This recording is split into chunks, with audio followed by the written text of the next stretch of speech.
بەڕاستی مەکتەبەکەی ئێرەمان زۆر ناخۆش بوو ڕاستەکەی کە لە کاتی هاوینان داهاتینە قوتابخانە زۆر گەرم بوو یعنی هەموو تەڵەبە یعنی زۆر گەرمایان بوو ئارەقەیان دەکرد لە کاتی زستانەش بە هەماشە زۆر سار بوو بار کە باران باری ئاو چۆ ناو پۆلەکی یعنی کە پۆلەکە نەیان دەزانی بچنە چێندەر شوێنی تکەشمان نەبوو بڕێن لەیدەی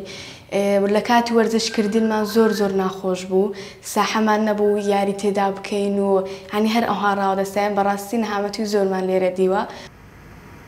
دڵخۆشی و خەندە ڕوخساری داپۆشیوە چونکە قوتابخانێکی نوێیان بۆ دروست کراوە ئیدی سەردەمی خوێندن بە نەهامەتی بۆ ئەوان کۆتایی هات نازانم کە بڵێم چەند دڵخۆشین زۆر دڵخۆشین بە ئەوی سوپاسگوزاریان بوون کە ئەو قوتابخانە جوانیان بۆ ئێمە چاکرد زۆر سوپاسیان دەکەم بە جدی قوتابخانەیەکی زۆر خۆشە بەلای منەوە بەلای هەم هاوڕێکانیشم زۆر سوپاسگوزاریان بووینە کە ئەو قوتابخانە جوانیان بۆ ئێمە چاکردەوە دروستکردنی ئەم قوتابخانە نوێی گوندی کۆری چیرۆکێکی لە پشتەوەیە لە کاتی دروستبوونی لافاوەکەی 2 ساڵی ڕابردوو هاوڵاتیان داواکەری زۆریان لە سەرۆکی حکومەت هەبوو بەڕێوەبەری قوتابخانەکەش لەو کاتەدا بە دەرفەتی دەزانێت و داوای قوتابخانێکی نوێی لێ دەکات زەنابیان بە خۆشحاڵیەوە لە مای 24 سعات داواکاریەکەی پەسەند کردم بەردی بناغەیدانە سپاس بۆ خوا سپاس بۆ زەنابیان و ئەو ساڵی نوێی خوێندن توانیمان زەنجی خوێندن و ساڵی نوێی لە قوتابیان بێت لە قوتابخانەی نوێ دەست بە خوێندن بکەن ڕێژەی قوتابیانیشمان بۆی سوودمەند بووینە ئەو ساڵ لە قۆناغی 1 تا 6 کە بنەڕاتیەکەی پێدەگوترێ نزیک 730 قوتابی لێ سوودمەند دەبێ و دواناوەندیەکەش نزیک 300 قوتابی لێ سوودمەند دەبێ قوتابخانەی گوندی کۆری لە 18 هۆڵی خوێندن پێکاتوە 2 تاقیگەی زانستی و 2 تاقیگەی کۆمپیوتەر و کتێبخانێکی تێدایە لەگەڵ گۆڕەپانێکی وەرزشی بۆ قوتابیان قوتابخانەکەی گوندی کۆری لە لافاوەکەی 2 ساڵی ڕابردوودا زەرەر و زیانێکی زۆری بەرکەوت و کەڵکی خوێندن تێیدا نەما سەرۆکی حکوومەت بەڵێنەکەی بردەسەر و ئێستا خاوەن قوتابخانەیەکی مۆدێرن و ئیدی قوتابیان لە وەرزی نوێی خوێندنی ئەم ساڵ لەم قوتابخانەیە درێژە بە خوێندنی خۆیان دەدەن ئازەر فاروق کوردستان 24 هەولێر وەکو ئاماژەمان پێدا ئەمڕۆ بابەتی سەرەکی ئێمە بابەتی ساڵی نوێی خوێندنە بابەتی پەروەردە و فێرکردنە سۆڤانجاران ئەو کاتێک کە ئێمە قوتابی بوون بە تایبەت لە قۆناغی سەرەتایی بابەتەکان زۆر جیاواز بوون لەگەڵەوەی کە ئێستا هەیە ینی لەم چەند ساڵەدا بێگومان گۆڕانکاری زۆر بەسەر خوێندن داهاتی ئەمیش بە مەبەستی بەرەو پێشچوونی زیاتر بە مەبەستی ئاسانکاری و زیاتر فێربوون بڵێ جا هەر ئەمڕۆ دەمانەوێت زیاتر سەبارەت بە گۆڕانکاریەکان لە پرۆگرامەکانی ساڵی نوێی خوێندن بکەین لەگەڵ میوانمان کە هەردوو میوانی ئازیز بەخێر بێن سەر چاو حەسەن سەرتی بەڕێبەری پرۆگرامەکانی خوێندن لە وەزارەتی پەروەردەوە خات و چیمەنکەریم بەڕێبەری خوێندنی زمانی کوردی لە وەزارەتی پەروەردە لەگەڵمانن ئەم بەیانە بەخێر هاتن ئەم بەیانی پیرۆز بێ لە ئێوەش چونکە ئیدی کار و چالاکیەکانی ئێوە لە ئەمڕۆوە زۆر چڕتر و پرتر لە کاتەکانی دیکە دەست پێ دەکات دووبارە بەخێر بێ بەیانی گشت بینەر و ئێوەی بەڕێز و باش و خۆش ئینشەڵا هەر بە ناوی خۆمان و وەکو وەزارەتی پەروەردە و ڕێبەرایەتی کشتی پرۆگرام و چاپەمەنیەکان لەم شاشە پیرۆزە ئێوە جوانترین پیرۆزبایی لە قوتابیان و خوێندکاران و مامۆستایان و مامۆستایان و خانەوادەی قوتابیان دەکەین ئینشاءالله ئیمساڵ ساڵێکی پڕ سەرکەوتن و ساڵێکی زۆر خۆش ئەبێت بۆ گەلەکەمان و هەروەها داواکارم لە خوای گەورە گشت ئەم ئاستەنگانەی کە ئێستا لە بەردەستمانەیە وەکو نەبوونی موچە کە بەڕاستی بەدەستێک دروست کراوە ئەمەش ئەڕۆێتەوە و داواکارم لە مامۆستایانی خۆشەویست نەفەسیان درێژکەنەوە ئەمە کارێکی دەرەوەی دەسڵاتی خۆمانە دەست دەرەوەی دەسڵاتی حکومەتە حکومەت کەی پارەی بێت و کەی بوجە لە بەردەستیا بێ دڵنیابن لە سەرۆکی حکوومەتەوە تا وەزیری پەروەردە هەمووی معاشەکان لەبەردەستا بێت بەڕاستی ملەتی کورد دائیمەن کورد و کوردستان هەر بەوە بەناوبانگ بووە کە حەز لە بە خوێندن بووە حەز بە خوێنەواری بووە بەڵام ناکرێت ئێستا ئێمە قوتابخانەکانمان دابخەین و داواکارم لێراوە داواکارم لە مامۆستایانی ئازیز نەفەسیان درێژکەنەوە و قوتابخانەکان داوامی خۆیان بکەن ئینشاءالله ئەم کارەدا ئەڕۆیێت و داوای سەرکەوتنی باش مامۆستا لەوە دەست پێ بکەین لە وەزارەتی پەروەردە کاتێک کە بڕیاری گۆڕانکاریەک دەدەن بۆ خوێندن لەسەر چ بنەمایەک دەدرێن چێن ئەوانەی کە بڕیار دەدەن کە پێویستە مەنهەج بگۆڕدرێ بابەتەکان گۆڕانکاریان بەسەردا بێت و بۆچی بگۆڕدرێ من حەزەکەم پێشەوەی ئەو پرسیارەت وڵات بدەمەوە ئەم ساڵ وەزارەتی پەروەردە خۆشبەختانە بەو ئاستەنگانیش کە لە بەردەممانایە خۆتان نەزانن ئاستەنگانی کە دروست کراوە بەرامبەر بە کابینەی حکوومەتی هەرێمی کوردستان و وەزارەتی پەروەردە و خۆتان نەزانن لە نەبوونی بووجە و پارە و بڕێنی نەوت و ئەمانە هەمووی ئاستەنگێکی گەورە بوو بەڵام وەزارەتی پەروەردە ئامادە باشێکی زۆر باشی کردووە بە ساڵی 2024 بەڕاستی لە هەموو ڕووەکانەوە لە ڕووی دابینکردنی کتێب ئەمساڵ زۆر سپاسی سەرۆکی حکوومەت دەینە سەر بەڵێ دەینە سەر ئەو بابەتەش بەڵێ بۆ دەربارەی پرسیارەکەتیش بەڵێ لەگەڵمان بمێنیت مامۆستا چونکە ئێستا ئەو وێنانەمان بەدەست گەیشتووە کە سەرۆکی حکوومەت ئامادە بووە لەیەکێک لە خوێندنگاکانی گوندی کۆری کە زەنگی ئەم ساڵ دەستپێکی ئەم ساڵی خوێندنی 2023 بۆ 24 لەلایەن بەڕێزیانەوە لێ دەدرێت بە ئامادەبوونی بەڕێزیان ئەمڕۆ لە دەستپێکی ساڵی خوێندن خۆیان ئامادە دەبن لەو قوتابخانەی کە لەسەر داوای مامۆستایانی با بڵێن خەڵکی گوندی کۆری یاخود هاوڵاتیانی خەڵکی گوندی کۆری کە با بڵێن ئەو قوتابخانەیان بەهۆی لافا و زیانی بەرکەوت بوو لەلایەن سەرۆکی حکوومەتەوە قوتابخانەیەکی نوێیان بۆ دروستکرا و هەر لەلایەن بەڕێزیشیانەوە لەلایەن قوتابیانی ئەو قوتابخانەیە ئێستا کە بینیمان ڕێگەی باوەش بڵێ کە سەرۆکی حکوومەت ڕێگەی بەوەدا کە قوتابیەکان خۆیان قوتابخانەکە جیاوازتر سۆڤان لە ساڵانی ڕابردوو قوتابیەکان خۆیان شریتی ساڵی نوێ خوێندنیان بڕی ئەمە دەبینین ئەم دیمەنانە ڕاستەوخۆن سەرۆکی حکوومەتی هەرێمی کوردستان لەگەڵ وەزیری پەروەردە و لەگەڵ بەشێکی دیکە لە بەرپرسانی پەروەردە و حکوومەتی هەرێمی کوردستان ئامادەن ئەمە قوتابخانە تازەیە کە بە ناوی گوندی کۆری کراوە 2 ساڵەمە بەر ئەم قوتابخانە تەنیا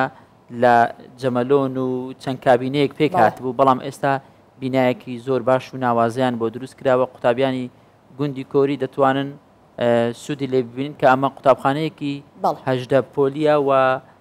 گۆڕەپانێکی وەرزشی و کۆمەڵێک بابەتی دیکەی تێدایە بەڵێ هەروەکو ئاماژەمان پێکرد ئەمڕۆ بامەدەبوونی مەسرور بارزانانی سەرۆکی حکوومەتی هەرێمی کوردستان زەنگی دەستپێکردنی ساڵی نوێی خوێندن و هەروەها بە ئامادەبوونی وەزیری پەروەردە دکتۆر ئالان حەمەد سەعید زەنگی ساڵی 2023 بۆ 24 لێدراوە جا بە گوێرەی ئامارەکانی وەزارەتی پەروەردەی حکوومەتی هەرێمی کوردستان بێت زیاتر لە 1,700,000 قوتابی بەشداری لە پرۆسی خوێندن دەکەن کە بەشێکیان ئەم ساڵ دەستیان کردووە بە خوێندن و دەچنە پۆلی یەکی سەتایی و بەشێکی دیکەشیان ئەوە قوتابیانن کە لە قۆناغەکانی دیکەوە دەچنە قۆناغی دی و ئەوە لە یاد نەکەین کە لە ساڵی نوێی خوێندن ئەم قوتابیانە بەشدار بن بێگومان پێویستە خەرجیەک لە بەردەستە بێت کە خەرجی ساڵانی کەرتی پەروەردە 2 تریلیۆن دینارە و لەلایەن حکوومەتی هەرێمی کوردستانەوە خەرج دەکرێت. بەڵێ سەرۆکی حکوومەتی هەرێمی کوردستان لە نێو گۆڕەپانە قوتابیانی قوتابخانەکەش سەرجەمیان لەگەڵ مامۆستایان ئامادەن لە کەمێکی دیکە سەرۆکی حکوومەتی هەرێمی کوردستان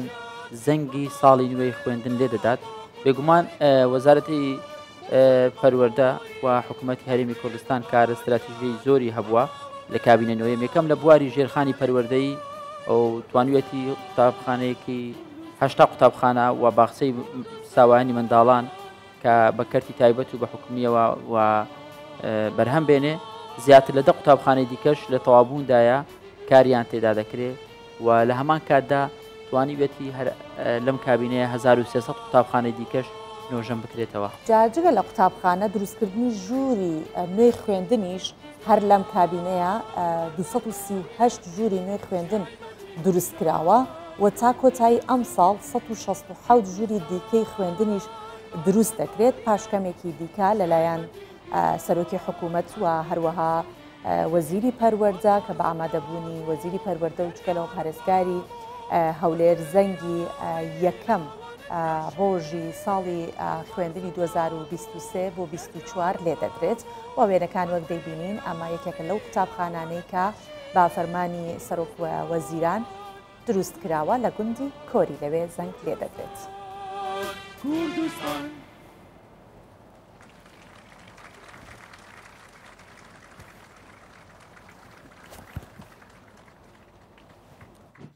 بە ناوی خوای گەورە و میهرەبان، ڕێزدار مەسرور بارزانی سەرۆکی حکوومەتی هەرێمی کوردستان، بەخێر بێی بۆ قوتابخانەی گوندی کۆری بە بۆنەی دەستپێکی ساڵی نوێی خوێندن 2023-24 شانازیە ئەمڕۆ ئەو شەرەفەمان پێبەخشرا کە جەنابی سەرۆک حکوومەت زەنجی ساڵی نوێی خوێندن لە قوتابخانەی گوندی کۆری لە سنووری پەروەردەی دەوروبەر لێدەدات. دووبارە بە ناوی خۆم و سەرجەم مامۆستایان بەخێر هاتنی گەرمی جەنابیان دەکەین. داوا لە مامۆستای وەرزش دەکەین گروپی بەرزکردنەوەی ئاڵای پیرۆزی کوردستان ڕاستپێرێت بۆ بەرزکردنەوەی ئاڵا. قوتابخانە پشووبە وریابە گروپی بەرزکردنەوەی ئاڵای کوردستان بۆ بەرزکردنەوەی ئاڵا بۆ پێشەوە بڕۆن.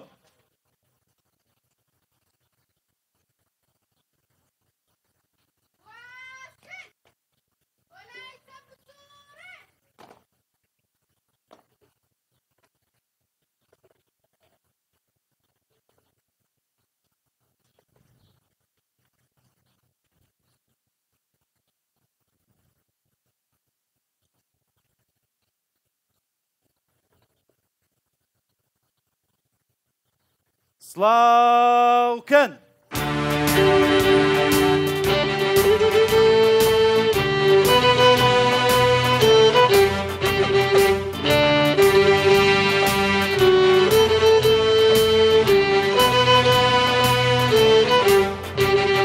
هەی ڕەقیب هەر ماوە قەومی کورد زەمان نایشێنە دانەی تۆپی زەمان نایشێنە دانەی تۆپی زەمان کەس نەڵێ کورد مردووە کەس نەڵێ کورد مردووە کورد زیندووە زیندووە قەت نانەوێ ئاڵاکەمان زیندووە قەت نانەوێ ئاڵاکەمان.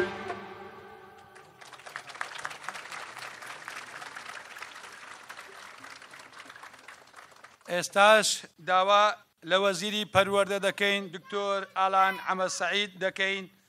بەڕێزیان بفەرمێ بۆ پێشکەشکردنی وتارەکەی.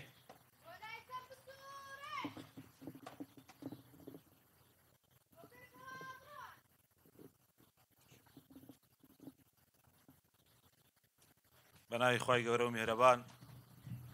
جەنابی سەرۆکی حکوومەتی هەرێمی کوردستان ڕێزدار مەسرور بارزانی، ئامادەبوانی بەڕێز، مامۆستایان، قوتابیانی عەزیز، بەیانی هەموو لایەکتان باش. سەرەتا سپاس بۆ جەنابی سەرۆکی حکوومەت کە لەو مەراسیمە لە دەستپێکی زەنجی خوێندنی ساڵی 2023-24 لەگەڵمانە. سپاس بۆ گروپی کۆمپانیاکانی قەیوان کە هاوکار و دەستباری کەرتی پەروەردە بوون لە هەرێمی کوردستان. 5 مانگیش لەوە پێش لە پارێزگای سلێمانی قوتابخانەیەکی دیکەیان پێشکەشی وەزارەتی پەروەردە کرد و ڕۆڵیان دیار بۆ تا ئێستا 6 قوتابخانەیان کردوتە دیاری بۆ وەزارەتی پەروەردە. سپاسیش بۆ هەموو بەڕێزانەی کە لە پرۆسەی بەدەمەوە چوونی داواکاری جەنابی سەرۆکی حکوومەت بۆ پشتگیریکردنی کەرتی پەروەردە لە هەموو سەرمایهداران لە پارێزگا و پارێزگاکان ڕۆڵی گرنگیان هەبووە لە پشتگیریکردنی وەزارەتی پەروەردەی حکوومەتی هەرێمی کوردستان. بە پوختی ئامادەسازیەکانی ساڵی نوێی خوێندن لە 2 مانگی ڕابردوو 8 قوتابخانەی نوێ کراوەتەوە هەتاوەکو کۆتایی شوباتی 2024 22 قوتابخانەی نوێی دیکەی حکومی دەکرێنەوە. ئەوە جالەوەی کە لە هاوینی ئەم ساڵدا 107 قوتابخانە نوۆژەن کراوەتەوە و لە هەمان کاتیشدا 127 ژووری نوێی خوێندن لەلایەن دەستگای خێرخوازی بارزانی وەکو پشتگیریکردن و پاڵپشتیکردنی کەرتی پەروەردە پێشکەشی وەزارەتی پەروەردە کراوە 20,000 ڕحلە پێشکەش بە ناوەندەکانی خوێندن کراوە لەگەڵ چەندین کەلوپەلی دیکە 20 ملیۆن کتێب چاپی نوێ بۆ قوتابیان و بۆ خوێندکاران لە ناوەندەکانی خوێندن پێش دەستپێکی داوام گەشتۆتە هەموو پارێزگاکانی کوردستان و لە هەمان کاتیشدا ئەو پرۆسانە بەردەوامن بۆ دابینکردنی پێداویستی و کەلوپەلەکانی دیکە کەرتی پەروەردەش پێداویستیەکانی زۆرن بەڵام لە هەمان کاتدا حکوومەتی هەرێمی کوردستان بە پاڵپشتی جەنابی سەرۆکی حکوومەت پشتیوانێکی باشی کەرتی پەروەردە بووە بۆ ئەم ساڵی خوێندن زۆرترین ڕێژەی قوتابیان لە پۆلی یەکەمی بنەڕەتی تۆمار کراوە کە 158,000 قوتابیە و کۆی گشتی ژمارەی قوتابیانمان 1,923,000 قوتابیە بە کەرتی تایبەت و بە کەرتی گشتیەوە مامۆسایانی بەڕێز ئەم ساڵ کە زەنجی خوێندن لێدەین لە کاتێکایە کە بەداخەوە مافەکانمان پێشێل کراوە بەڵام حکوومەتی هەرێمی کوردستان بەرگریکار و پاڵپشتیکار و پشتیوانی مامۆسایانە و هەموو فەرمانبەران بە شێوەیەکی گشتی پشت بەخوای گەورە ئەو دۆخە سەختەش تێدەپەڕێ و ڕۆژانی خۆشتر دێنە پێشەوە بەوەی کە باوەڕمان بە بەدیهێنانی مافە دەستوریەکانمان هەیە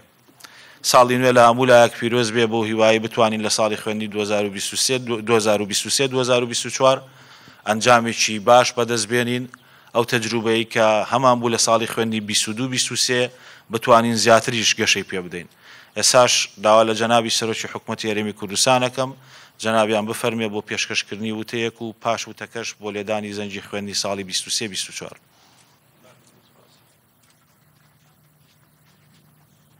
بە ناوی خوای گەورە مێرەبان مامۆستایانی بەڕێز قوتابیانی خۆشەویست ئامادەبووانی هێژە پیرۆزبایی دەستپێکی ساڵی نوێی خوێندن لە ئێوەی خۆشەویست دەکەم و هیوای سەرکەوتنتان بۆ دەخوازم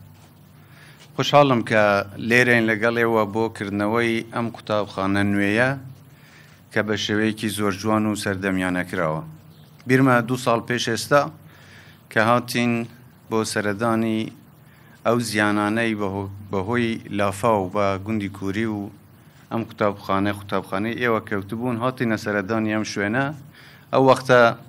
گەنجێک هات بۆ لای من و من وامزانی داوای هاوکاری بۆ خێزانەکەی دەکات بەڵام داوای کردگوتی دەمانەوێ قوتابخانەیەکمان بۆ دروست بکەن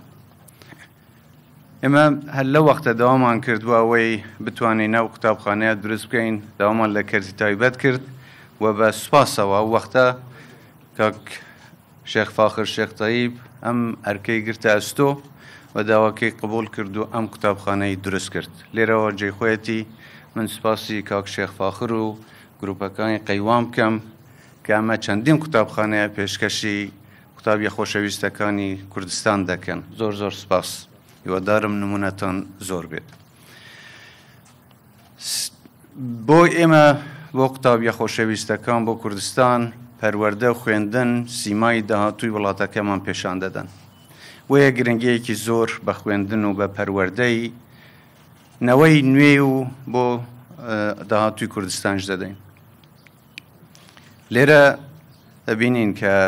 قوتابیە خۆشەویستەکان کە دێنە ئێرە نەک تەنیا فێری خوێندن دەبن بەڵکو فێری پەروەردەش دەبن دەمانەوێ بە باشترین شێوە خوێندن و پەروەردە لە کوردستان بەرە و پێشەوە بین بۆ ئەوەی قوتابیەکانی خۆشەویستمان بتوانن ئەو بەهرانەی کە هەیانە بۆ بەرژەوەندی و پێشخستنی وڵاتەکەیان بەکاربێنن و ئەوەی وا فێر بن وڵاتەکەیان خۆش بوێ ژینگەی جوانی کوردستان بپارێزن و ئەوەی قەدر و قیمەتی زەحمەتی پێشمەرگە و ئەوانەی خۆیان ماندوو کردووە و ئەم کوردستانەیان بۆ دروست کردوین بە بیریان بێتەوە و قەدریان بزانن و پارێزگاری لێ بکەن لێرە جێخۆیەتی من سپاسێکی تایبەتی وەزیری پەروەردە کاک دکتۆر ئالان و هەموو ستاف و کارمەند و فەرمانبەرانی وەزارەت و کەرتی پەروەردە بدەم کە خۆیان زۆر ماندوو کردووە لەوەی کە بە باشترین شێوە خزمەتی قوتابیە خۆشەویستەکان بکەن دەزانم کە کەم و کورتی زۆر بووە بەڵام لەو ماوەیە هەوڵی زۆر جددی درراوە بۆ ئەوەی چاکسازی لە کەرتی پەروەردەدا بکرێ و شتی زۆر باشیش کراون دەزانم شتی هەڵە زۆر هەبووە و بۆ ئەوەی کە ئەم هەڵانە ڕاست بکرێنەوە کاری جددی کراوە بەڵام دیسانیش ئێمە لە وەزێکی ئاساییدا نەبووین زۆر کێشە و گرفت بۆ خەڵکی کوردستان دروست کراون بەڵام زاڵ بووین بەسەر ئەو کێشە و گرفتانەدا و ئەو ماندووبوونی ئەم مامۆستایانەی کە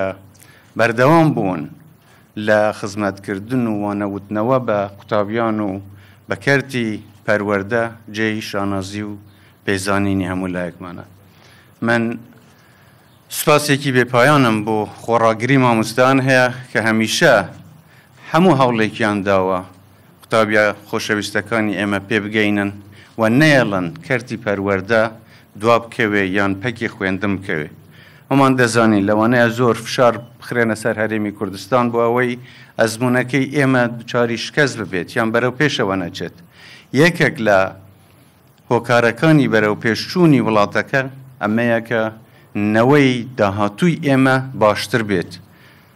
خوێندنی باشتر پەروەردەی باشتر بتوانێت وڵاتێکی باشتر و خۆشترمان بۆ ئاوادان بکە بۆیە ناوێ بە هیچ شێوەیەک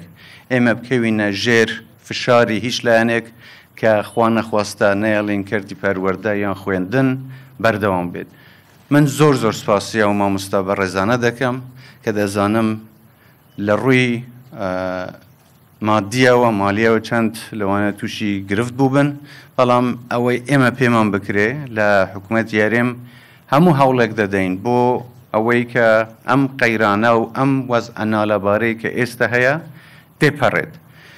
بە تەماین سەردانی بەغدا بکەین بۆ ئەوەی بە شێوەیەکی ئاشتیانە هەوڵی چارەسەرکردنی کێشە و گرفتەکانمان بدەین پشودرێژی ئێمە مانای لاوازی هەرێمی کوردستان نییە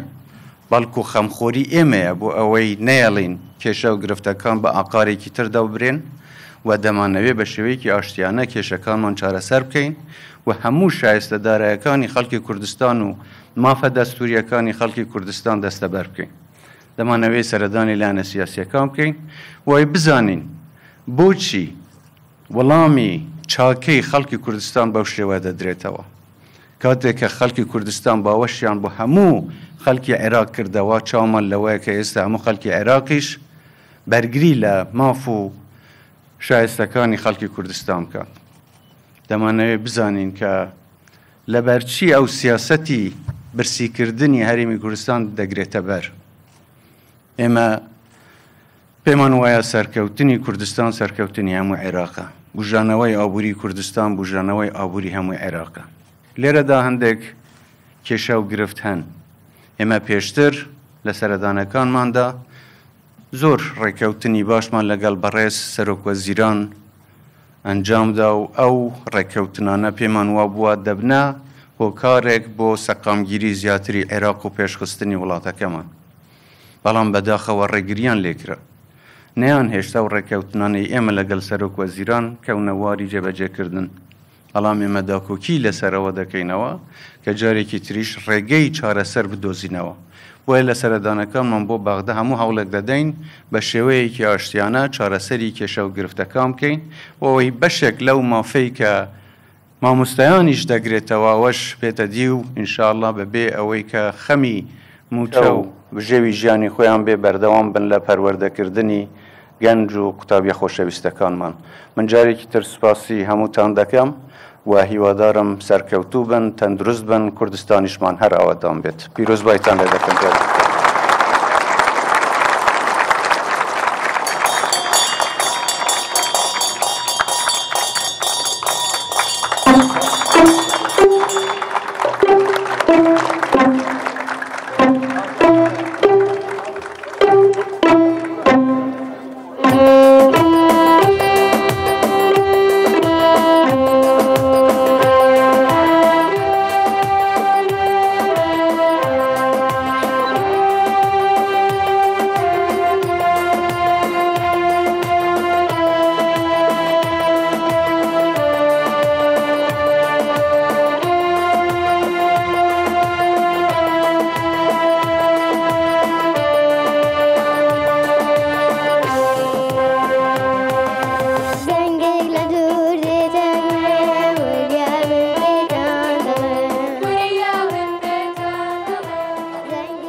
تۆلینۆ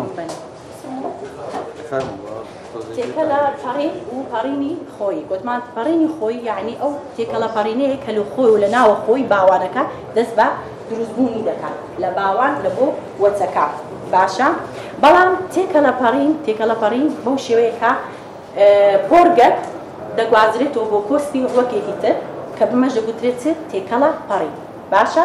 تێکەلە پەڕین و هەروەها ئەو زانایە کە لێکۆڵینەوەی لەسەر بۆ ماوە کرد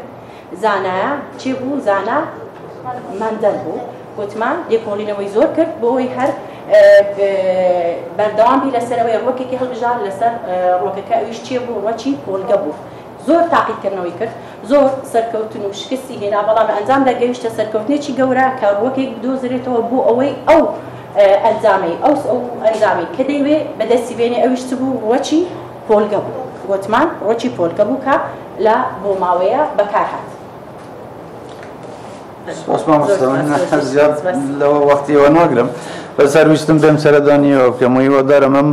قوتابخانە نوێ بەدڵیەوە بێ نازانێەوە لە قوتابخانەکەی تریش بوون پێشتر پێشەوە ئەمە دروست بکرێ ئەمە تۆم پێ خۆشترە ئینشاءڵڵا بەدڵیەوە بێ و سەرکەوتوو بن و دەبینم دەرسی زانست ئەوانیە وانەی زانستە دەخوێنن کامتان زیرەکە لە وانەی زانست هەمووتان ئینشاءڵڵا هەر سەرکەوتوو بن تەمەنی سەرکەوتنتان بۆ دەخوازم گرنگی بە خوێندنەکە تامدەن ڕێز لە مامۆستا بەڕێزەکەتان بگرن و ئینشاءڵڵا هەر سەرکەوتوو بن و خێر لە ئەم خوێندنەی ئێوە دەدەوی بۆ خۆتان و مناو ماڵا و کەس و کارتان و بۆ وڵاتەکەشتان سەرکەوتوو من مامۆستا زۆر زۆر سپاس جارێکی تر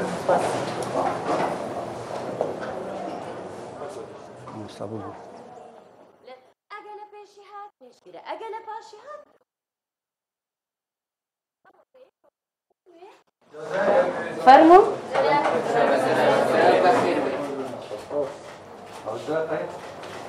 فەرموو خێراتی جەناب سەرۆک ئەهلا وسەهلا خێراتی سەرچاوە تەڕم کرد چییە دەرسۆ چییە کوردی زمانی کوردی بەڵێ ئەس بەردەوام بم بەڵێ کەرەم کە کوچێک دەبێ خۆ دەماوە باشە باشە زمانی کوردی گوتمان ناو لە ڕووی پێکهاتنەوە ئەوە یەکەم بابەتانە ناو لە ڕووی پێکهاتنەوە دەبتە سادە ناسادە سادەکەمان واتە یەک وشە بەبێ زیادە باشە یەک وشەی بەتەنێ ناتوانی هیچی لێ بکەیەوە کە ئەتو لێت کردەوە معنای لە ناوچوو باشە دار ڕەکەی لێ بکەوە معنای لە ناوچوو فەرقە لەگەرەوەی ئەمن برێم مەسەلەن دارستان دار لە گەستها فزولیەت دەمانگیری ئەرێ دارستان لە چاتە وڵا لە دار لەگەر ستان دار واتە ئەو ناوەکەیە ئەدی ستان ئەمر هەتا سبەینێ پێت برێم ستان کەس لێم تێدەگات ناوەڵە ستان هیچ معنای نییە ماوەستەوە چ دەرێ کەواتە بەس ئەگەر چوو سەر وشەیە معناچی نوێ پێک دەین لە لێک دراویش لێک درا واتە دوو وشەی واتاداری سەر بەخۆ هەر دووشە هەر یەک لە خۆی بەکاردێ ماستاو زۆرشمان حەز لێ کوردینە و ئەو ماستاوە لە چ پێک دێت لە ماست کۆ ئەو بەخۆی ماستاو ماست نییە لەگەراو گوتم بزوێن لە ناوەندێ بە هیچ شێوەچی لێرە ئەگەر لە بیدایەت هات یعنی ناکرێ ناگۆترێ بینە لە بیداەتی هەر شتێکی ئەوەی لە بیداەتی داری یانۆ لە بیداەتی هیچ وشەیەک نایە کەواتە ئەوەش بیداەتی بڕگەیە و سەرەتای بڕگە بە هیچ شێوەچی نایە ماستاو لە چوو پێک هاتبوو ماست لەگەر ئەو ماستەکە ناوش سەر بەخۆیە ئاویش ناوچی سەر بەخۆی وانە کەواتە بە هەردووچیان ماناچی نوێیان پێکینە پێی دەگوترێ وشەی لێک دراو باشە ئەوەندەی تێگەیشتینە زۆر شتێک پێ بوو ئێوە هەمووتان زیرەکن لە دەرسی کوردیوانیان ئینشاڵڵا جا زارەوەی تریش ئەزانن یان هەر یەکێک زارەوەی خۆی گرنگی پێدەدا لەمە لە کوردستان زارەوەی جیاوازمان هەیە هەر شارێک یان هەر ناوچەیەک زارەوەیەکی جوانی کوردیمان هەیە کە قسەی پێدەکرێ بۆ هیوادارم جگە لەوەی کە گرنگی بە وانەی خۆتان بدەن بەڵام هەوڵی ئەوەشدان هەموو زاراوەکان باش لێ تێبگەن و فێر بن چونکە هەمومان بە یەکەوە جوانین و کوردستانیشمان دەوڵەمەندە بە زمانێکی زۆر جوان و کەتی کوردی و سوپاسی مامۆستا بەڕێزەکەش دەکەم کە بە شێوەیەکی زۆر جوان وانەتەم پێ دەڵێتەوە هیوادارم هەر سەرکەوتوو بن لە خوێندن و لە داهاتوش ببن بە کەسێکی بە سوود بۆ کۆمەڵگەکەتان بۆ کەسوکارەکانتان بۆ وڵاتەکەتان جارێکی تر سوپاسان دەکەم مامۆستا سوپاسی وەش دەکەم ئینشەڵا سەرکەوتوو ئەسن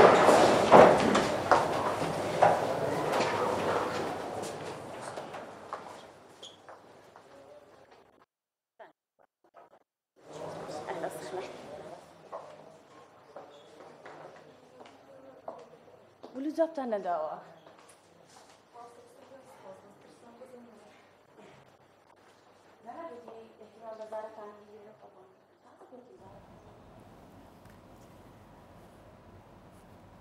ئەمە یەکەم ڕۆژی ساڵی نوێی خوێندنە وەکو بینیمان سەرۆکی حکوومەت یاریمی کوردستان هاوشان لەگەڵ وەزیری پەروەردە لەگەڵ پارێزگاری هەولێر و بەرپرسانی حکومی و بەرپرسان لە وەزارەتی پەروەردە زەنگی ساڵی نوێی خوێندنیان لێدا و پۆلەکانی ئەو قوتابخانە نوێیان بەسەر کردەوە کە 2 ساڵ لەمەوبەر لە کاتی سەردارینکردنی بۆ ئەو شوێنە کە ڕووداوی لافاوی تێدا هەبووە لە ماوەی 24 کاتژمێر بڕیاری دروستکردنی قوتابخانەیەکی نوێی هەژدە پۆلیان بۆ قوتابیانی گەڕەکی گوندی کۆریدا. بەڵێ ئەوەی کە بینیمان لە دیمەنەکان بە ئامادەبوونی سەرۆک وەزیرانی هەرێمی کوردستان و هەروەها وەزیری پەروەردە و پارێزگاری هەولێر بوو کە یەکەم زەنگی ساڵی خوێندنی 2023 بۆ 2024 لێدرا و سەرۆک وەزیران وتەیەکی پێشکەش کرد کە لە وتەکەیدا ئاماژەی بۆ کرد کە سوپاسی مامۆستایان بکات بۆ پشودرێژیان چونکە لەم بارودۆخەنا لەبارەیە لەمپەر لە بەردەمی خوێندن و کەرتی خوێندن دروست نەبێت و قوتابیان وەکو مافێکی ڕەوای خۆیان لە پۆلەکانی خوێندن ئامادە ببن هیچ بربەستێک نەبێتە هۆی ئەوەی کە خوێندن پەکی بکەوێت وەجگەلەوە پیرۆزبایی لە هەموو قوتابیانی هەرێمی کوردستان و دایکان و باوکان و هەروەها مامۆستایان کرد جگەلەوە وەزیری پەروەردەش لا وتەکەیدا ئاماژەی بۆدا کە لە ماوەی ڕابردوو 8 قوتابخانە دروستکراوە تاوەکو شوبات یاخود با بڵێن ساڵی داهاتوو لە 2024 لە شوباتی 2024 22 قوتابخانەی دیکە دروست دەکرێت و کەرتی پەروەردە یەکێکە لەو کەرتانەی کە لەلایەن حکوومەتی هەرێمی کوردستان و بە تایبەتی لەلایەن کابینەی نوێمی حکوومەتی هەرێمی کوردستانەوە گرنگێکی تایبەتی پێدراوە وەک لاوێنەکان دەبینین ئەیدی قوتابیەکان کە ئامادە بوونە لەم ڕێو ڕسمەکە بە ئامادەبوونی سەرۆک وەزیرانی هەرێمی کوردستان زەنگی یەکەمی ساڵی نوێی خوێندنیان بۆ لێدراوە ئیدی وردە وردە بەرەو پۆلەکانیان بەڕێ دەکەون و هەروەها سەرۆک وەزیران سەردانی پۆلەکانی کرد و بۆ قوتابیان هیوای هەمیشە سەرکەوتن و بۆ ئەوانی خواست و وەک دەبینین لە وێنەکان هێشتا سەرۆک وەزیران لە قوتابخانەی گوندی کۆریە لەو قوتابخانەی کە لەسەر فەرمانی خۆی دروست کراوە.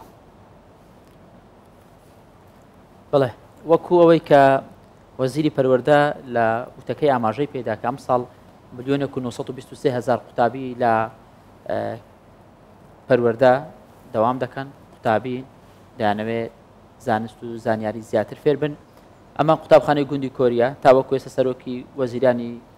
هەرێمی کوردستان تێیدا ماوە لەگەڵ وەزیری پەروەردە و پارێزگاری هەولێر و بەرپرسانی دیکەی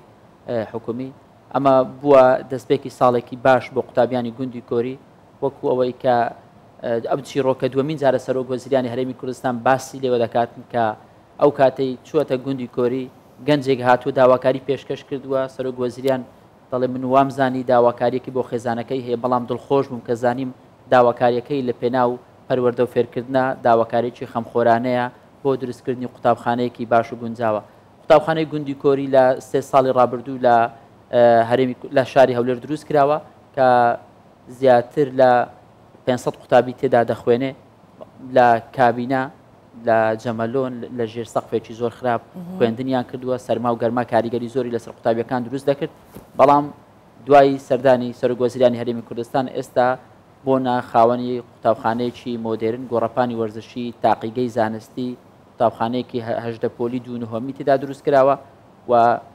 قوتابیان دڵخۆشی خۆیان بە دروستکردنی باڵەخانە نوێی قوتابخانەکەیان دەربڕی لە هەمان کاتدا مامۆستانی قوتابخانەکە سوپاسی سەرۆک وەزیران و وەزیری پەروەردەی حکوومەتی هەرێمی کوردستانی بەڵێ هەروەکو هاوکارم ئاماژەی پێکرد هێشتا سەرۆکوەزیران لە قوتابخانەی گوندی کۆریە ئەمە پاڵپشتێکی زۆر باشە بۆ ئەو قوتابیانەی کە لەو قوتابخانەیە دەخوێنن و هەروەها بۆ مامۆستایان کە دەبینن سەرۆکوەزیرانی هەرێمی کوردستان بە خەمخۆریەوە گرنگی بەو پێداویستیانە دەدات کە هەر یەک لە قوتابیانی ئەم کوردستانە پێویستیان بێت جا کەرتی پەروەردە بەگشتی ئاوڕێکی باشی لێدراوەتەوە هەرچەندە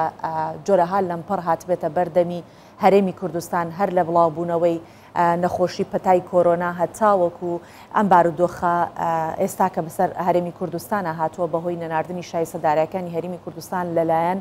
بەغداوە بەڵام سوپاس بخوا لە کاتی خۆی زەنگی یەکەمی ساڵی نوێی خوێندن لێدراوە چۆن دەڵێت چرخی خوێندن و پێشکەوتن و زانست لە هەرێمی کوردستان بە هیچ شێوەیەک ڕاناوەستێت بە پاڵپشتی سەرۆکی حکوومەتی هەرێمی کوردستان و ئەمە جێی بایەخ و گرنگی پێدانە کە ئێمەش دەبێت بە هەموو شێوەیە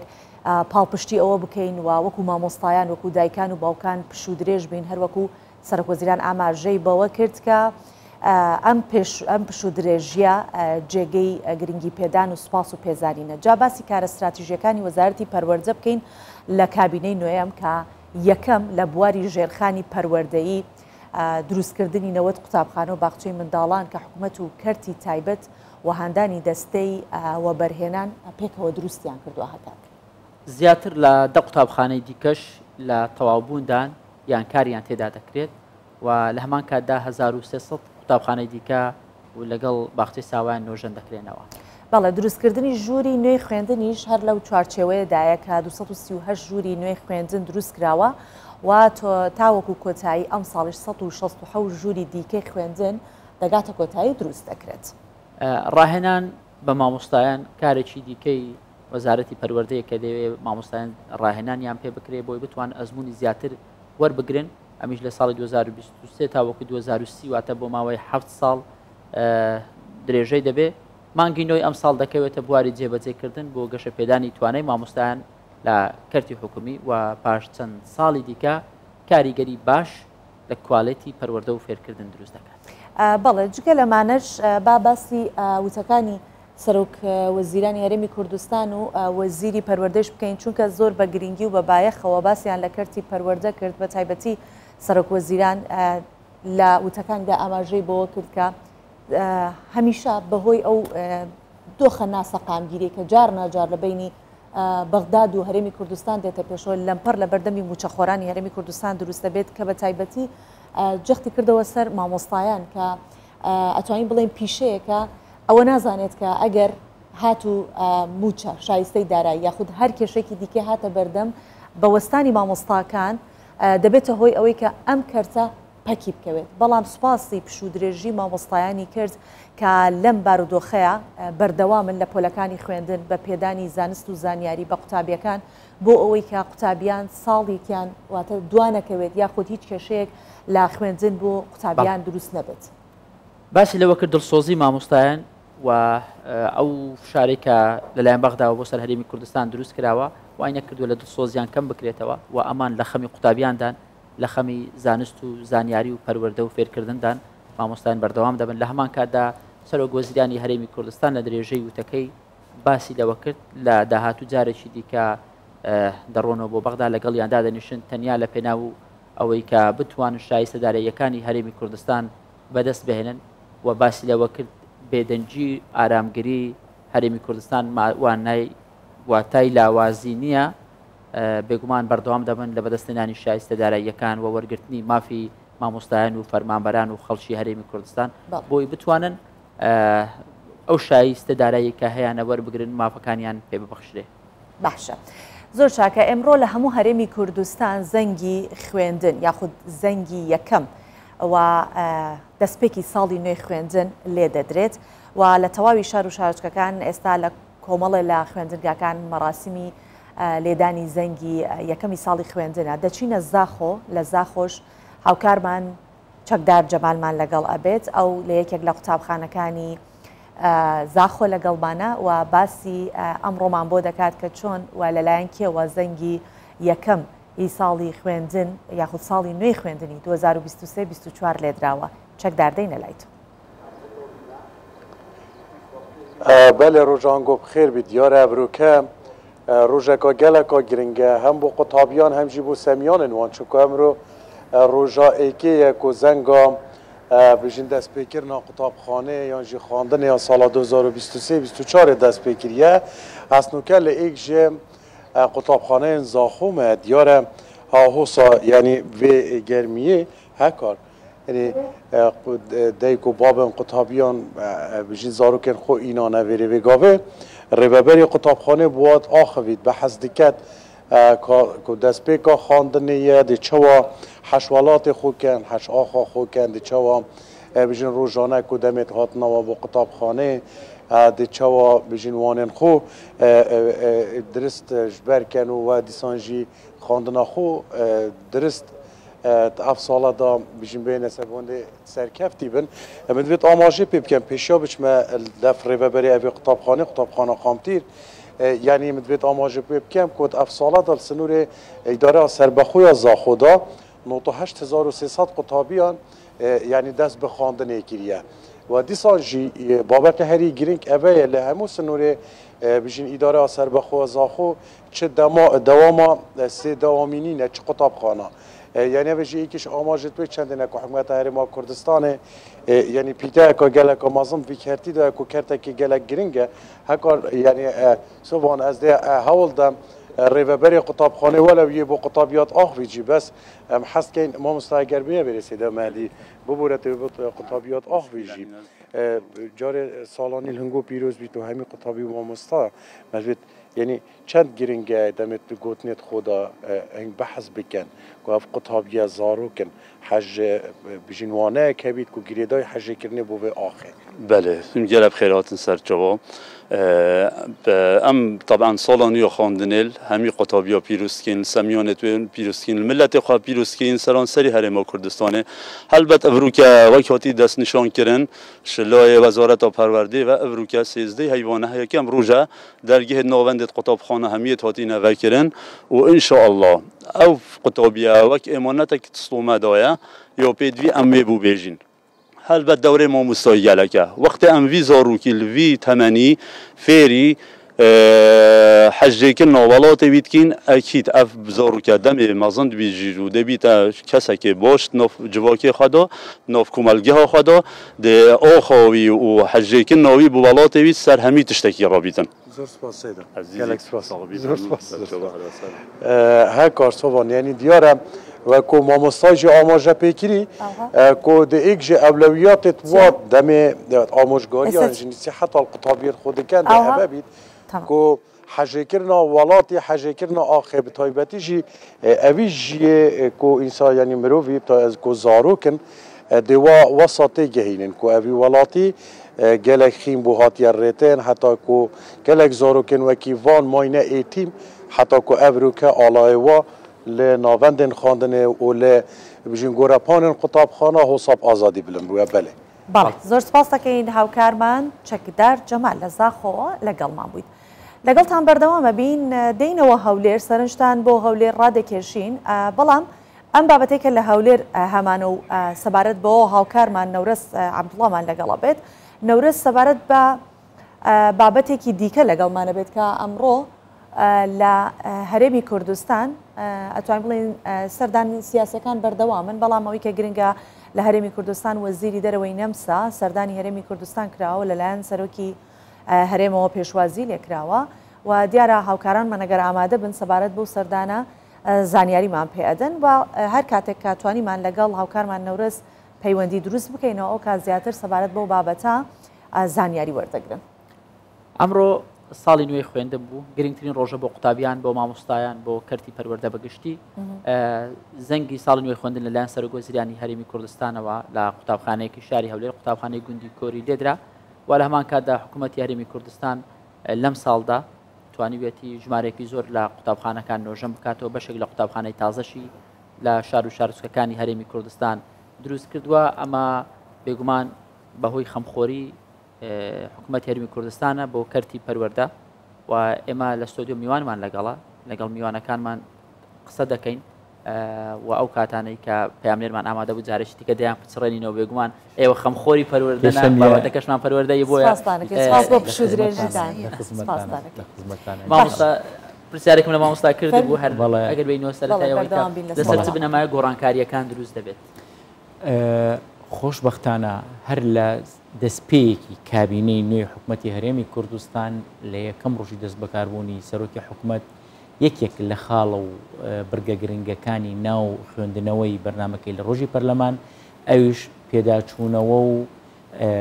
گۆڕینی سەررجەم ئەو کتێبانە بەنە بە پێی ستاندەرە باوەکان بەڕاستی ئێمەش هەر لە کابینەی نوێی حکوومەتی هەرێمی کوردستان لەگەڵ دەست بەکاربوونی جەنابی وەزیری پەروەردە دکتۆر ئالان حەمەساعی بەڕاستی یەکێک لە خاڵە گرنگەکان ئەوەیە کە سەررجەم ئەو کتێبانە تازە بکرێنەوە لە بەرەوەی ساڵانێکی زۆری بەسەرا ڕۆژتوو بوو کە کتێبەکان دەستی لێ نەدرابوو بەڵام ئێستا خۆشبەختانە گەشتنەوە قۆناغێکی زۆر گرنگ و زۆر هەستیار توانیمانە زۆر کاری چاک بکەین لەو بۆوانە یەکێک لەو ئەو بنەمانەی دەربارەی پرسیارەکەی جەنابەت دائیمەن بنەمای پرۆگرامی خوێندن عمر و زەمەنی هەیە وەکو هەموو شتەکانی تر لە هەموو وڵاتانی دنیا عمر و زەمەنی خۆیە هەر پرۆگرامێکی خوێندندانەی بەلای گەمەوە 11 ساڵ بۆ 12 ساڵ تر ئەبێت تۆ یا پێداچوونەوەی پێ بکەی یا ئەگەر بەرداوام بی لەسەری بە پێداچوونەوەی پێ بکەی هەرچەنە پێداچوونەوە بەردەوامی ساڵانە ئەوە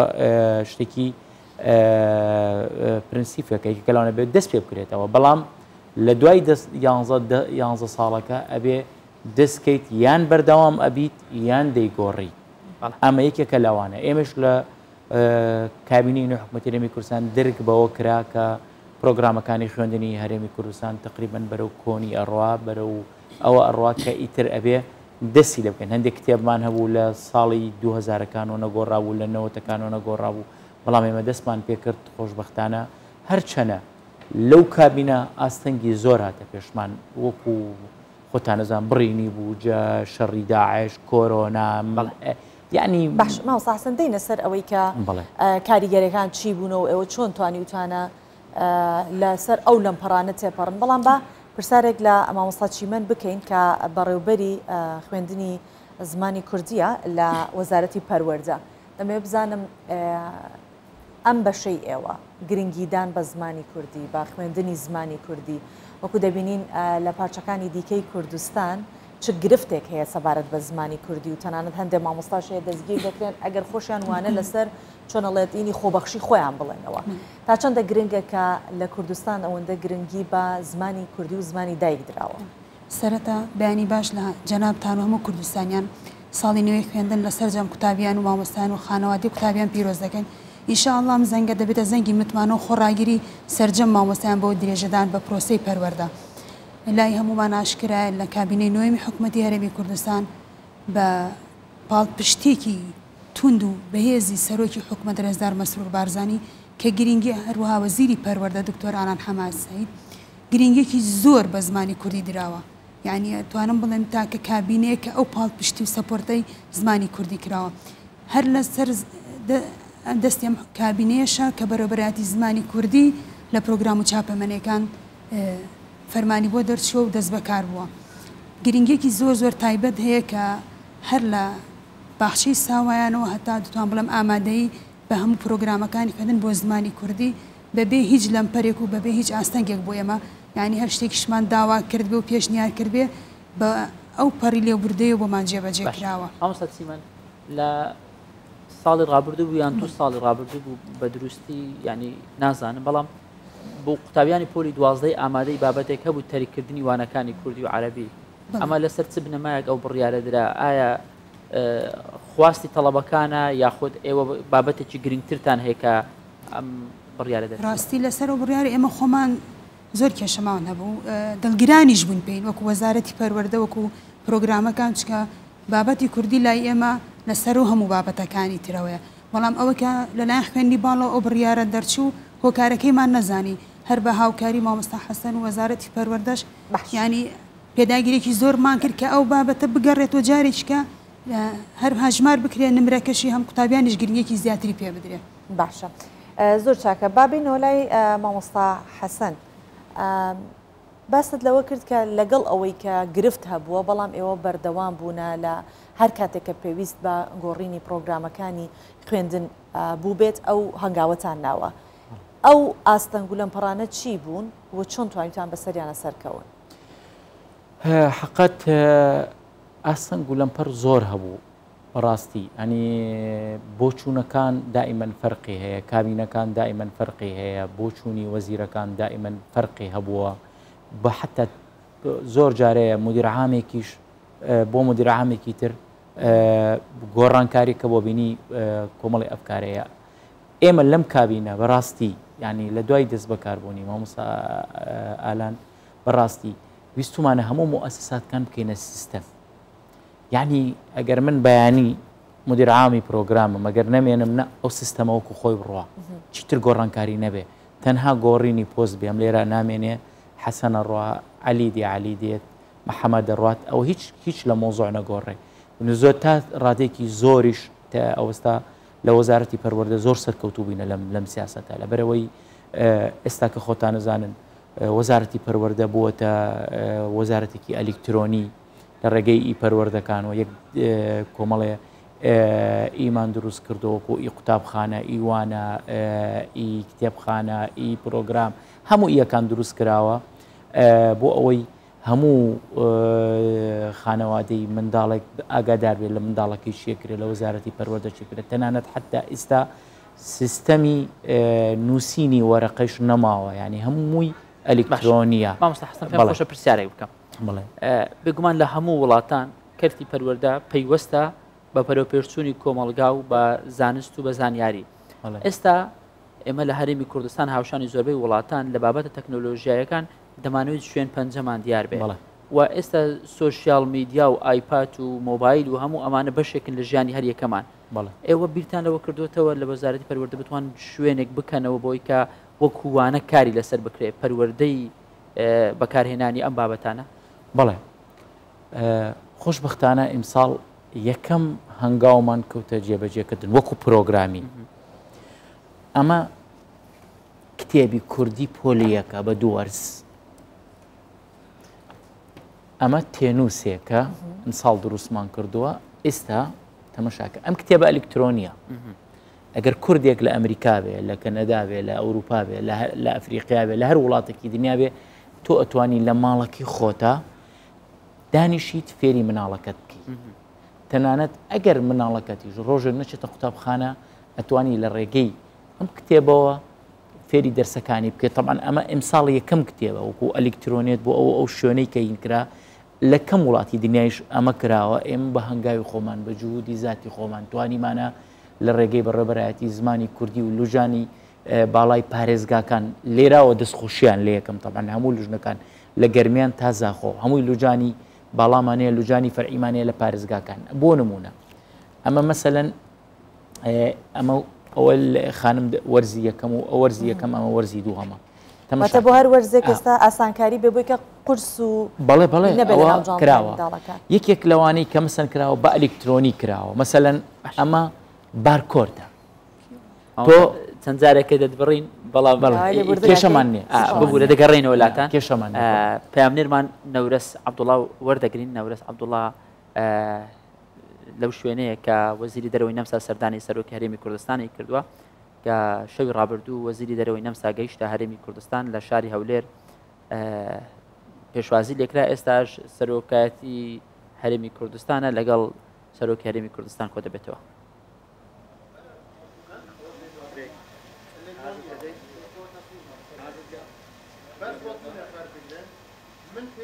نەورەس عەبدوڵڵا ئەگەر گوێت لە ئێمەیە دەینە لای تۆ بزانین ئەم سەردانە چییە؟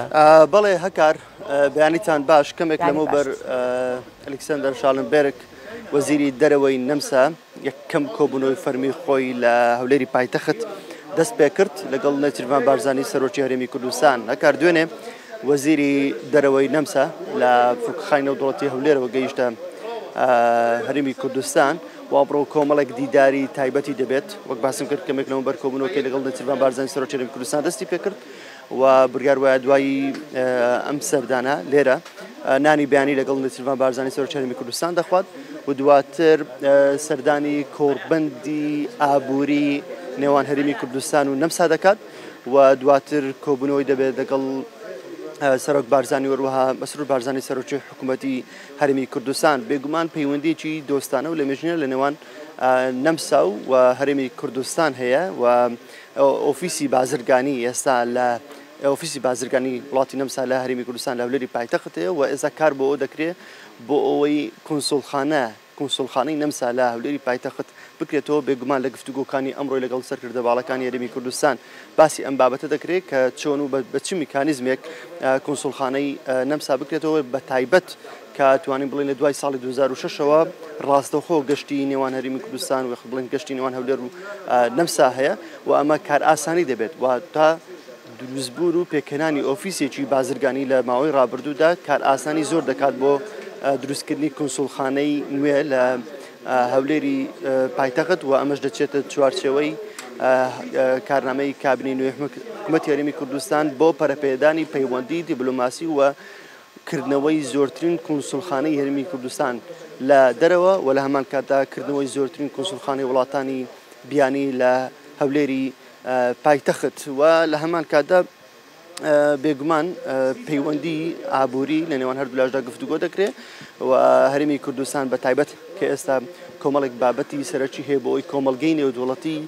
تێدا ئاگادار بکاتەوە بە تایبەت لەو بابەتانەی لە نێوان هەولێر و بەغدادا هەیە بە تایبەت ئەوەی کە پەیوەندی بە بەشە بودجەی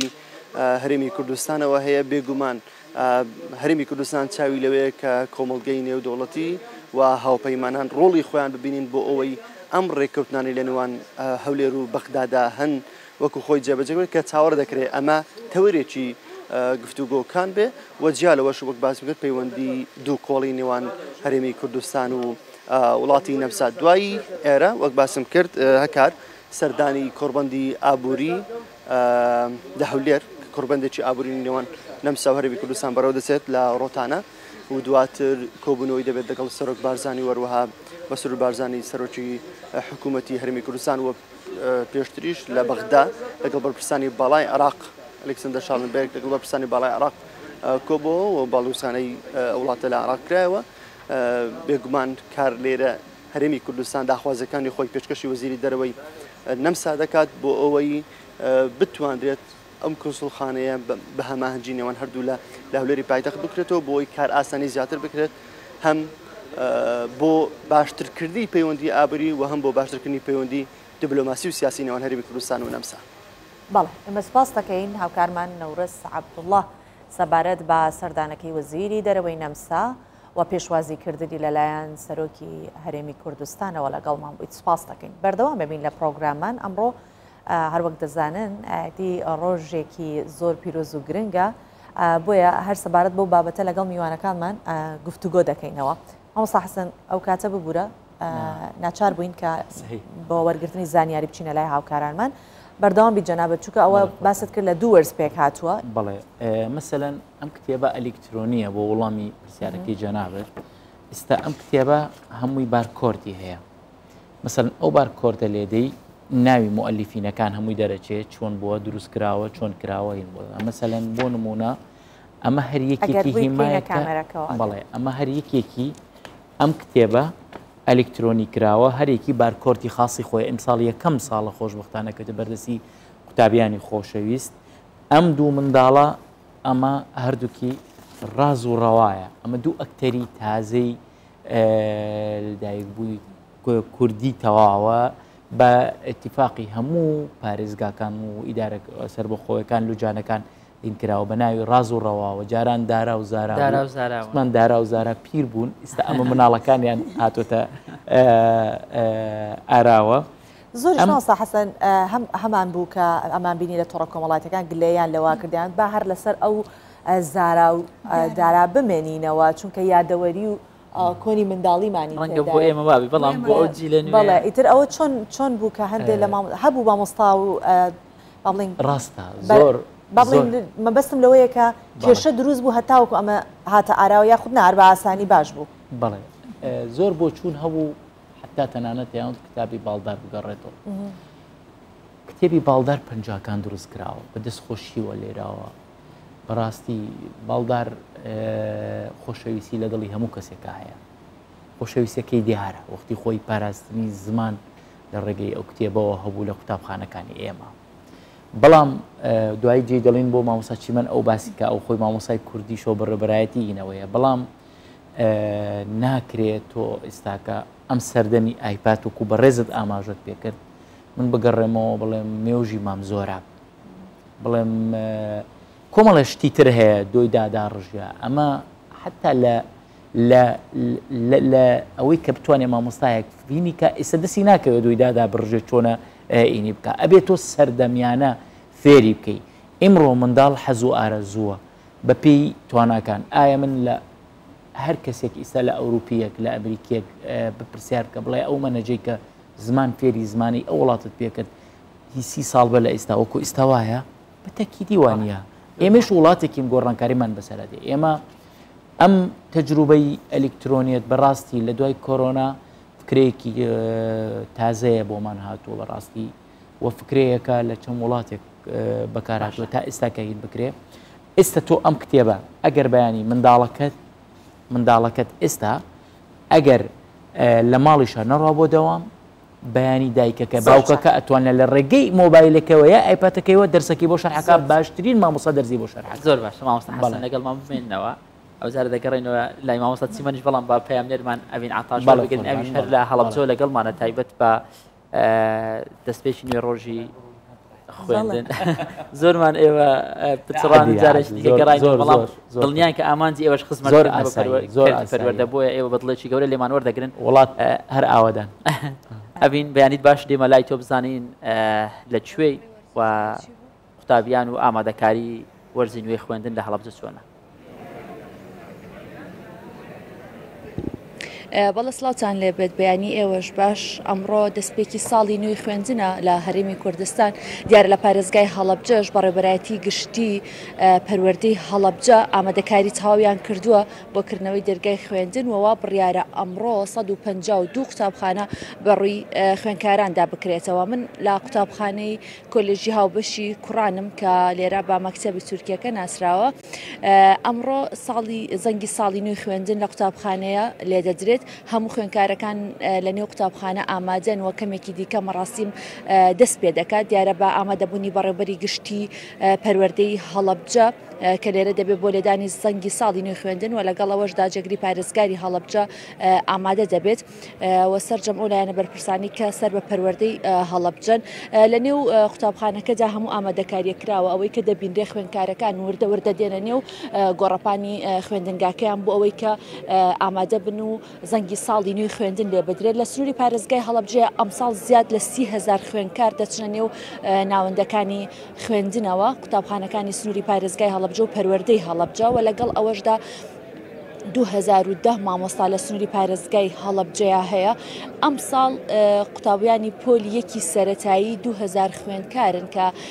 ساڵی نوێی خوێندنیان دەست پێ دەکەن و دەست دەکەن بە وانە لەگەڵ ئەوەش 222 مامۆستای وانەبێژ لە سنووری پارێزگای هەڵەبجەیە هەیە من قسە و باسی زیاتر لەگەڵ بەڕێبەری گشتی پەروەردەی هەڵەبجە مامۆستا سۆران عومەر دەکەم سڵاو لێبێت مامۆستا بەیانیت باش ئامادەکاریەکانتان چییە بۆ ساڵی نوێی خوێندن ئەم ساڵ چیە کرێت لە سنووری پارێزگای هەڵەبجەیە ناوەندەکانی خوێندن چۆن ئامادەکراون سەرەتا بەیانی جەنابتان باش ئەمڕۆ زەنگی ساڵی نوێی خوێندن لە کۆلێژی هاوبەشی کوڕان لە پارێزگای هەڵەبجە لێدەین بە ئومێدی ئەوەی ساڵێکی نوێ و ساڵێکی پڕجوڵەی پەروەردەی لە سنووری ئەم پارێزگایە جێبەجێ بکەین و جێگای خۆیشیەتی لەم ڕۆژەیە کە مامۆسایانمان بە جۆرێ لە جۆرەکان ناڕزاییان هەیە و داوای موچە و شایستەکانی خۆیانەکەن و حکوومەتی هەرێمی کوردستان و حکوومەتی عێراقیش کە سەرەکیترین کەسی دابینکردنی شایستەی دارایی مامۆسایانە ئەوان ئەویش بتوانێت موچە و شایستەکانی مامۆسایان لە بۆ تەواوی هەرێمی کوردستان دابین بکە و مامۆسایانیشمان بتوانن بە ڕۆحێتێکی ئارامتر و بە ڕۆحێتێکی مامۆسایی بوون بچنە ناو ناوەندەکانی خوێندن ومێدەکەم ئەم ساڵ بتوانین پرۆسەکە بە باش بەڕێکەین و تەواوی ئامادەکاریەکان وەکو وەزارەتی پەروەردە بۆ پرۆسەی پەروەردە گیراوەتە بەر و خەریکی دابەشکردی کتێبین و نۆژەنکردنەوەی قوتابخانە و خوێندنگاکان لە سنووری ئەم پارێزگایە جوڵەیەکی باشی تیا بۆ ئەم ساڵ و تەندەرین کراوە بۆ نەوت بۆ زستان بۆ خوێندکاران و ئەمڕۆ پارەی حانوت دابەشەکرێ بەسەر قوتابخانە و خوێندنگاکانە بۆ ئەوەی کارە ئیداری و کارگێڕەکانی خۆیان جێبەجێکەن ومێ دەکەم بە هەموو لایەکمان بتوانین ئەم ساڵ پرۆسەکە بە باشی بەڕێ بکەین. سۆران باس لەوە کرد کە نۆژەنکردنەوە کراوە لە نێو قوتابخانەکان چەند قوتابخانەی دیکە ماوە نۆژەن بکرێتەوە لەم سووریا چەند قوتابخانە پێویستیان بە نۆژەنکردنەوە هەیە چەند قوتابخانە کراوەتەوە ئەم ساڵ قوتابخانەی نوێن نەکراوەتەوە بەداخەوە بەهۆی ئەو قەیرانەی کە ڕووی لە هەرێمی کوردستان کراوە کردو قوتابخانەی تازەمان نییە بەڵام بە سوپاسەوە ڕێکخراوی کورد ڤیوژن کۆمپانیای کورد ڤیوژن 11 قوتابخانەی لە سنووری ئەم پارێزگایە نۆژەن کردوێتەوە بە شێوەیەکی زۆر جوانەوە بە شێوەیەکی سەردەمیانە و زۆر باش و لە چەند ڕۆژی ئایندا ئاخرێتەوە بەر خزمەتی خوێندکاران و مێ دەکەین بتوانین خزمەتێکی باش بە پرۆسەکە بکات. سپاس بۆ زانیاریەکانە. بەڵێ ئەوەی کە گوێتان لێ بوو مامۆستا سۆران عومەر بەڕێوەبەری گشتی پەروەردەی هەڵەبجە بوو باسی لەوە کرد کە سەرجەم ناوەندەکانی خوێندن لە سنووری پارێزگای هەڵەبجەیە ئامادەن و لەگەڵ ئەوەشدا ئەو قوتابخانانی کە پێویستیان بە نۆژەنکردنەوە بە زۆرینەیان نۆژەن کراوەتەوە نۆژەنکردنەوەیکی باشە نێو ناوەندەکانی خوێندن لە سنووری پارێزگای هەڵەبجەیە کراوە. ئەمڕۆ زەنگی ساڵی نوێی خوێندن لە قوتابخانە و کۆلێژی هاوبەشی کوڕان لە هەڵەبجە لێ دەدرێت. ئەڤین عەتاڵ لە هەڵەبجە لەگەڵ مامۆ سپاس بۆ ئەڤین. ڕوو دەکەینە دوهۆک لە دوهۆکیش دەمانوێت یەکەم زەنگ کە لە ساڵی نوێی خوێندن لێدراوە هاوکارمان هەفرێت ڕەجەبمان لەگەڵە بێت لە دوهۆکەوە لە یەکێک لە قوتابخانەکان هەڤڕێز دەینە لای تۆ بابزانین چ زانیاریەکەت سەبارەت بەوە لەلایە. بله دمه هاش باش به بیانی باش ایرو امبیشن ورز خوندنی نی سال 2023-2024 لدهوکه لسرانسری امبیشن قطابخانه هرم کردستان دست بکرن و کن ها دیمنان در دیاره او اکش قطابخانه پارزگاه دهوکه گل و در رسمن لدانا زنگی و دست بکرن ورز نی خوندن الوی قطابخانه دست بکر او قطابخانه هندرینا اکش قطابخانه پارزگاه دهوکه گل سرانسری پارزگاه دهوکه 1465 قطابخانه هنا هروسا امبیشن جمارا قطابين بگشتی لسنور پارێزگەها دهۆکێ لسنور پەروەردە پارێزگەها دهۆکێ 406,689 قوتابینە ئەڤە وەکوونها دیمەنên hûn bînin دیمەنên destpêkirina werzê xwendinê nava ek şwan qutabxanên parêzgeha dihokê de wekû em zanin jî sovan ev sala em bijin Wezareta Perwerda Herêma Kurdistanê amadekariyên baş bo werzê nûyê xwendinê yê kiribû wekû me dîte her demê bi hinvedana havînê de jî dest bi nîjenkirina ji marayeka zor ji qutabxanan kir wekû berî demekî jî Wezîrê Perwerda Herêma Kurdistanê amaje pê kir got 107 qutabxane لسرانسری هرم کردستان هاتنه نیکرین هروسا وکو اویج آماجا پیکلی گو 22 قطابخانه نی هاتنه وکرین اوانا آماده انگلک امبجن آماده کاری انگلک باش کربون بورز خوندن بو اسای کرنا دوامی هروسا ایک شوان پنگاو انگلک گرینجی کربو کم کرنا امبجن او قطابخانه گودامن سدامی دکرین کم کرنا وان دوامان گونها پرانیا وان قطابخانه لسنور پارزگاه دو کیجی پرانیا وان ادیب دوامی دامت کن کین هاوکارمان هەڤڕێست ڕەجەب لە دهۆکەوە لەگەڵمان بوو سپاس دەکەین هەکار کاتێکی کەممان ماوە بەڵام دەمەوێت زانیاری زیاتر وەربگرم بەڵێ بابەتی گرنگیش زۆرە بەڵام ماوەساچیمە ئەگەر یارمەتیمان با چکە ئەمە ئەو قوتابیانەیە کە بیانین بۆی کە بە زمانی کوردی ئاشنا بن ئەمە چۆن ئەمەتان ڕێخست و چەند دانە پێم وا بێت 4 وەرزە ئەگەر باسی ئەمەشمان بۆ بکەیت و پۆلی نوێی بنەڕەتیش با بڵێن گۆڕانکاری بەسەر هاتووە لە ڕووی جێندەریەوە چۆن کارتان لەسەر ئەوە کردووە کە هاوسەنگیەکە بچکە پێشتر کتێبەکانیشمان پیاوسالاری پێوە دیار بووە بەڵێ سەبارەت بە ئاستەکانی زمانی کوردی ئەم 4 ئاستەمان هەیە هەر چواری بۆ قوتابیانی بیانیە هەر 4 ئاستەکە قوتابیانی بیانی لە قوتابخانە نێودەوڵەتیەکان ئەوەش لە ئەنجامی چی ئەوە دروست بوو کاتێکە سەردانی قوتابخانەکانمان دەکرد ئەو قوتابیە بیانیانە لە دەرسی کوردی لەوانەی کوردی لە گۆڕۆپان یاریان دەکرد یعنی لە ژوورۆ نەوانێ نەدەخوێن ئەمەش لە پرۆگرامەکان لەگەڵ ماڕز مامۆستا حەسەن ینی بیرمان لەوە کردەوە کە ئەو قوتابیانەش چۆن ئێمە دەچینە وڵاتان فێری زمانی واندی باوانیش فێری زمانەکە ئێمە بین بڕیارماندا لیژنەیەکمان پێگەێنە بە هاوکاری چەند قوتابخانەیەکی تر لەگەڵ ستافی پرۆگرامی بەشی کوردی هەر پرۆگرامەکانی خۆمان بە شێوەیەکی پخوتر و کورتکراوە بەڵام بە پێی ئاستەکان بۆ هەر 4 ئاست ئەگەر قوتابی هات و ئەم 4 ئاستا مەسەن لە ئاستی یەکەم کوردیەکە دەبڕێت ناچێتە ئاستی دووەم پۆلەکەش نابڕێت یعنی ئەوە هەستمان کرد تێستیشیان و پارۆک و تێست وەرمانگەر فیدباکی زۆر باشیە بوو نموزەجمانی کە قوتابی بیانی نیپاڵیە یان لە سوید بووە ئێستا دەتوانێت کوردی بخوێنێتەوە بنووسێ پیتەکان بناسێت وشەکان بە جوانی دەرببرن ناڵی 100% بەڵام ئەتوانین بڵێن نزبێکی زۆر باش فێری زمانەکە بووە یەکسانی جەندەریەکە لە پۆلی یعنی نەک هەر لە پۆلینۆ لە سەرجەم پرۆگرامی خوێندن لەو گۆڕانکارە ڕیشەیەکە دەستمان پێ کردووە دەستمان بۆ بردو چکە ئەسمان کرد کتێبەکان زیاتر هەمووی ئازاد و دارا و زارا بووە هەوڵمان داوە ناوە کوردیەکانیش وەکو یەکسانێکی جەندەری لە دەقەکاندا هەم لە شاعیرەکان شاعیر ئافرەتەکانیش بینەوە نمونەیەکی بەرجەستەی کام ساڵ کتێبی پۆلینۆ ئەگەر کۆنەکە لەگەڵ ئەوە مقارنە بکەی هەر لە بەرگەکەیەوە هەتا بەرگ بۆ بەرگ گۆڕانکاری تیا کراوە لە ڕووی ڕستەکانەوە تەنانەتش ئەوە نیە هەمووی هەر تەنها بڵین پیاوێک یان کوڕێک کارکتەری سەرەکی ناو بابەتەکە بێ لێرەکە بەرگەکە خاتومەستوری ئەردەڵانیمانداناوە لای هەمومان ئاشکرا کە خاتومەستورە کێ و چی بۆ چی و دە لە بواری ئەدەبیە مەبەستیشمان لەو بۆ کە بناسرێت زیاتر یەکێک بۆ لەو کەسانی لە پرۆگرامەکانی خوێندن تا ئێستا هیچ ئاماژەیەکی پێ نەکرابوە ئێمە هەم وێنەکەیمان کردوتە بەرگ هەمیش بابەتێکمان لەسەر ژیانی و بەرهەمەکانی خاتومەستورەدانا وەکو ئاشنابوونی زیاتر بە قوتابیان و بە مامۆستایانیش زیاتر مامۆستا حەسەن سیر دەکەن هەندێک جار لە قوتابخانە تایبەتەکان لەگەڵ قوتابخانە حکومیەکان منهج دووشتی جیاوازە ئەمە بە تەواوی ئێوە درکتان پێ کردووە یان ویست ئامانجی ئێوەیە کە جیاواز بێتان و پارێزگاری لەو خوێندە بکەن کە ئێوەداتان ناوە لە قوتابخانە حکومیەکان یان پلانتان چێ لە داهاتوو کە ئەوانش بە هەمان شێوە ئەو وانانە ئەو منهەجانە بخوێن کە ئێوە دای دەڕێژن من پرۆگرامی خوێندن سێ جۆر پرۆگرامی خوێندنمانەیە مەکتەبە حکومیەکان کە ئەوەیە منهەجە پرۆگرامەکانی خۆمان دەخوێنن مەکتەبی ناحکومی لۆکاڵمان هەیە هەمان منهەجی خۆمانە جۆرێکیان ئینگلیزیە جوانێکیان کوردیە جۆرێکیان عەرەبیە ئەوانەمان هەیە و مەکتەبی ئەنتەرنەشناڵمان هەیە ئەنتەرنەشناڵ چەند بابەتێک پێیان دەدرێ ئیجبارەیە دەبێ بخوێنن بەڵێ کۆمەڵایەتیە بە تایبەتی لەو کابینەیشە زۆر چڕ کراوەتەوە بۆ نمونە ئێمە پار بە سەرپەرشتی جەنابی وەزیر بڕیارماندا کە ئەبێ هەموو ساڵێک لە 2/4 ئەگەر سەهوو نەبم ئەبێ تاقیکردنەوەکی ئەزمۆنی بکرێ بۆ ئەو لە بۆ پۆلی پێنجی بنەڕەتی بە تێکرا هەموو مەکتەبە ئەنتەرنەشناڵەکان هەر منداڵێک ئەگەر دەرنەچێ ئەوە قوتابخانەکە محاسبە کرد لەسێ لەبەرەوەی بزانین ئاستی منداڵ جاران لەو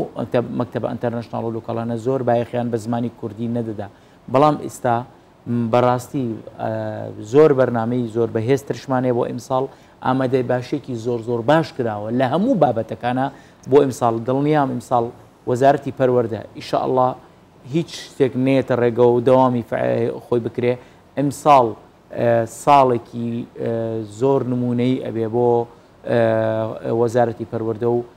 پەروەردە و فێرکردن لەوە لە هەرێمی کوردستان هەموو ئامادە باشەکان ئامادە کراوە بۆ نمونە بەسیترین نمونە جاران زۆر داوا ئەکرا مامۆستایان شکاتە کراون تەنها شەریحەیەک لە ناو حکومەتە کە موچەخۆرە کە ڕۆژی شەممەی پشوونیە تەنها مامۆستایە لە دوای ئەوەی کە دراست کرا بەو هەموو قەیرانەدارانەیە و بەو هەموو وەزعەوە بەڵام جەنابی وەزیر بەسەر جەنابی وەزیر بڕیارماندا لە دوای ڕەزامەندی ئەنجومەنی وەزیران کە ئیمساڵ شەمەکان ئەوان هەمووی بووە پشوو و بۆ ئەوەی مامۆستایش هەروکو ئەوکان سوود وەربگرێت چاکە دیارە ئاماژەتان پێ کرد زۆر کاری باش